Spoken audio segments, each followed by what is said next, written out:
Um, Hi everyone. I'm Eamonn, and I'm from a wee place called Kilmacrannan in County Donegal.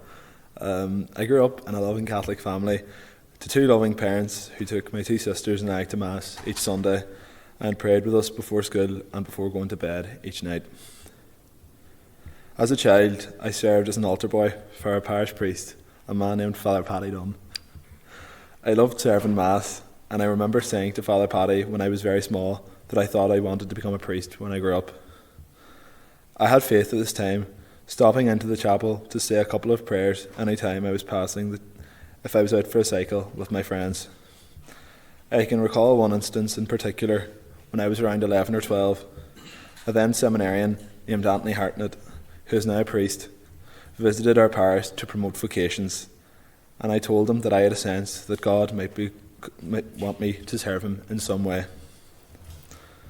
As I hit my teens, and as I started secondary school, I began to feel more and more that I didn't fit in, so felt the need to try and change myself to a version of me that people would like.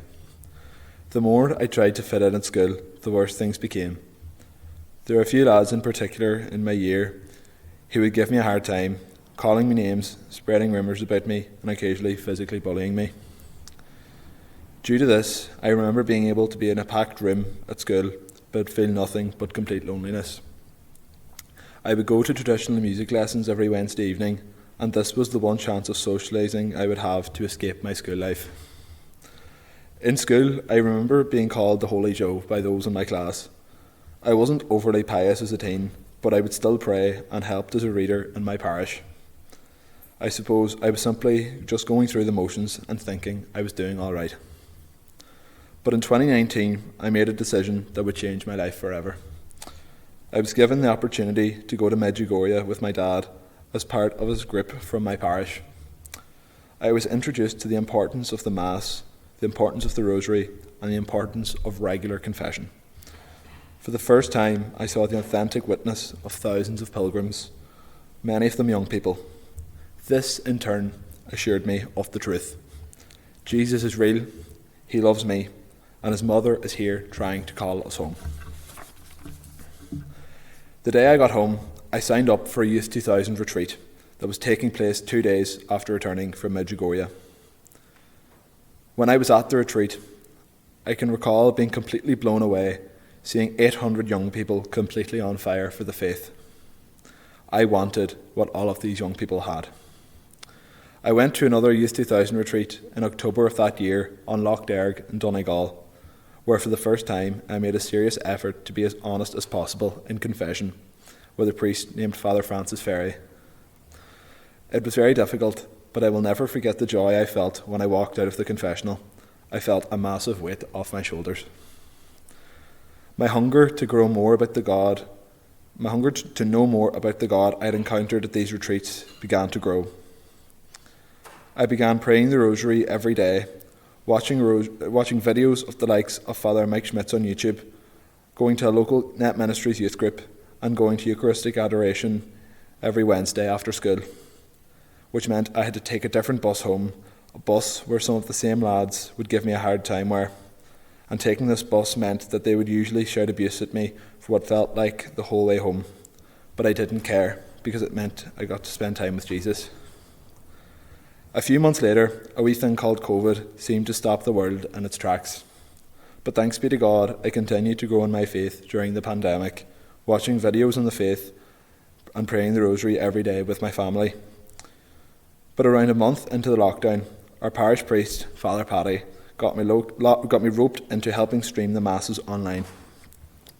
This meant that I was able to attend Mass every day in person during the lockdown. Thanks to this, I was able to work closely with Father Paddy, seeing how the role of the priest operated in this greatly unique set of circumstances. Gradually, the sense that God was calling me to serve him in some way began to grow louder and louder. At this time, I first considered doing a year after school doing some sort of missionary work. I considered applying to Net Ministries, as well as a place you might have heard of called Holy Family Mission. I spoke with my parents and Father Paddy about it extensively, and after speaking with our then Bishop, Alan McGuckian, I then made the decision to go to university. Eventually, the Leaving Cert came and went, and at the last minute, I decided to go to Queen's University in Belfast to study history and politics, where the Catholic chaplaincy helped me get a room. So off to Belfast I went, happy as Larry. To say university was a change of scenery would be a massive understatement. I made friends very quickly and got involved in the university chaplaincy through Mass on campus and the night of St. Columbanus. But I did get sucked into the university lifestyle, going out partying, drinking, and having quite superficial relationships with girls. But it wasn't all plain sailing. At Christmas, all but one of my friends in my course dropped out, so I more or less had to start again in terms of making friends. But even though I was practicing my faith, I was trying to have a foot in both the spiritual and worldly aspects of my life. I now finally had all the things I thought would make me happy. I wasn't doing that badly in the grand scheme of things, but my standards for how I lived were built entirely on comparing myself to others, those who had a completely different outlook on life and of the world. As long as I'm not doing that badly in the grand scheme of things, I thought, surely I'm doing all right. Look, I later realised that these two lives cannot coexist. In April 2022, towards the end of my first year at Queen's, I participated in a university pilgrimage to Rome and Assisi. Little did I know, but on this pilgrimage I would meet someone who would play a huge role in my life going forward.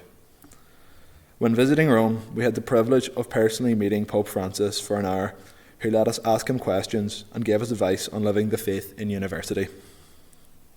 Later that day, while wandering St. Peter's Basilica, I stumbled upon the resting place of one of the greatest saints of the last 100 years, St. John Paul II, where I recall how I felt this very strange feeling of connection to him.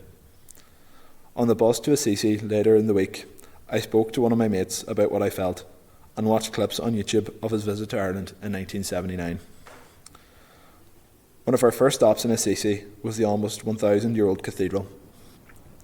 In the cathedral, I stumbled upon a corridor full of paintings of John Paul II, where I just burst into tears, being completely overwhelmed by the presence of this saint whose intercession I had never really prayed for before. Before I knew it, I was back in Queen's for my second year. I was now serving Mass regularly in Belfast, but the bad habits began to re-emerge. I had now settled into a good friend group, but I was going out more than I had been in my first year. I was back comparing my actions relatively to those around me at university as well.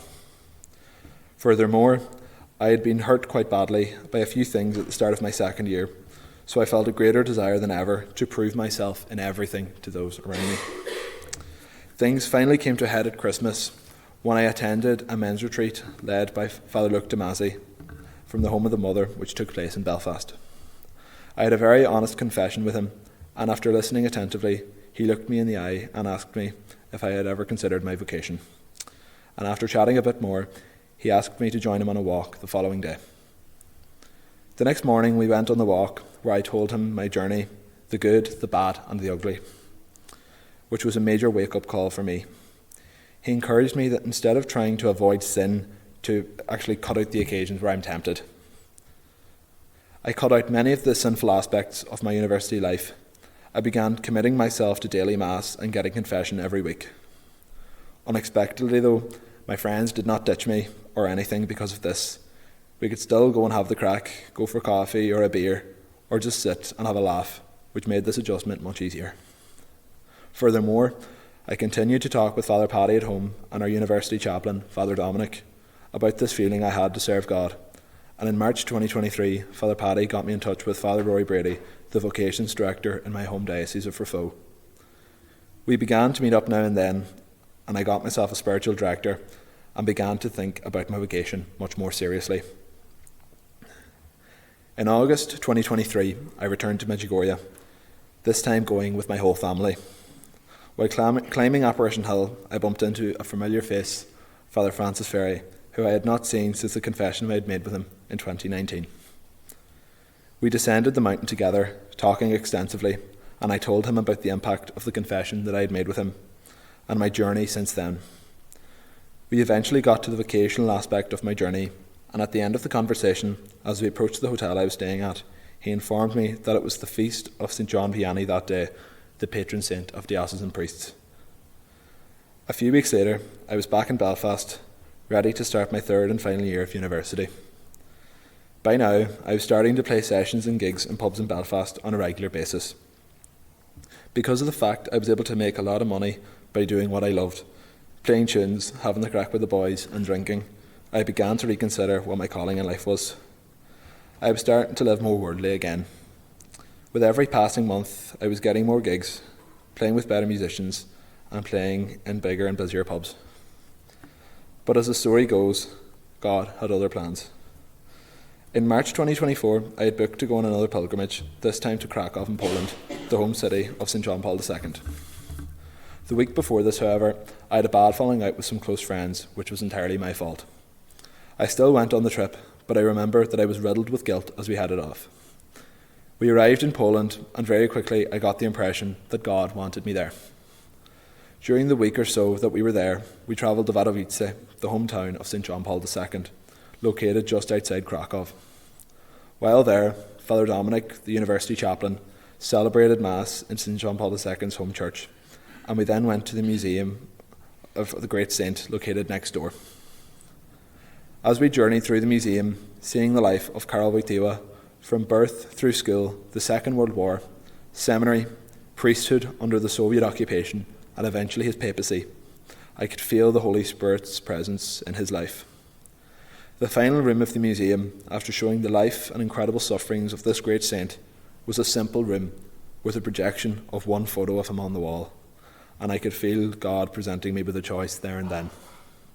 Despite everything I've done, despite my whole life, despite the people I have hurt, the mistakes I've made, and the sins I have committed, God would not stop until He'd had me.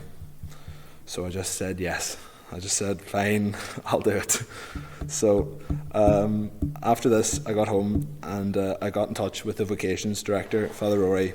After a meeting with the diocesan administrator and Senior Kevin Gillespie, the diocese informed me that they wanted me to spend a year of formation and discernment here at Holy Family Mission. And here I am. Over the course of this journey, I've had the fortune to meet many good and inspirational priests, and I would greatly appreciate your prayers in order to help me discern if this is the path for me.